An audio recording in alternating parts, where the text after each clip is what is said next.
With Stop Day approaching, Stop Day committee members gave their take on what to expect from this year's day off from classes. Previous years, my freshman and sophomore year, it was a little bit different than what we're doing now. Just kind of still trying to find things, working with a lot of different activities, adding more activities, changing the activities, kind of trying to find what's the best spot for Stop Day to be at. Kind of that combination between the community service and all the extra fun activities. This year we added wiffle ball. We also have spelling bee. We have a 5K paint run, which we have, I believe, over 50 people signed up for that right now. We're going to have 3 bounce houses the night of Stop Day Eve, and then we're also going to have a dunk tank.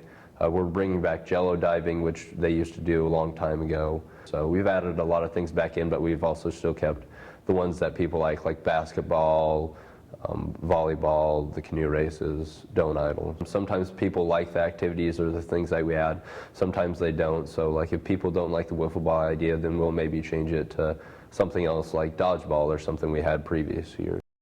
Freshmen on the Stop Day committee don't know what to expect and will have nothing to compare this year's events to. Unfortunately, I haven't really heard much.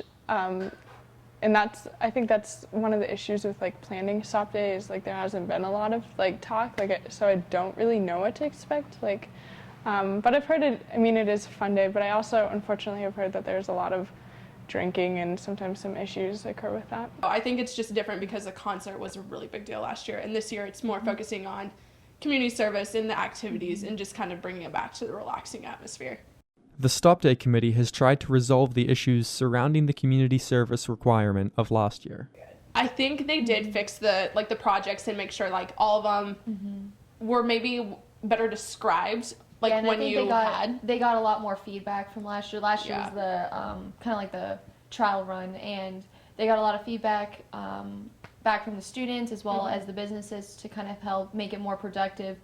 Last year was, I guess you can say, non-traditional to what Doan's generally expecting. So I think the students are going to be excited for it to be back to normal, that surprise factor again, and also be also have a day full of a lot of fun activities.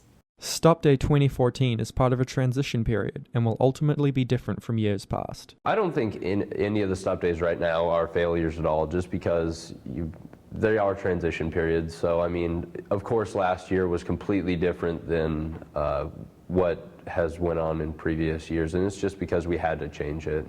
And sooner or later people are going to not remember what Stop Day used to be, and they're just going to remember what Stop Day is now and some of the transition periods, and they're going to appreciate it a lot more. This is Alex Dawson reporting with Cassandra Kennedy, Alicia Forbes, and Liz Bauer for Doan Student Media.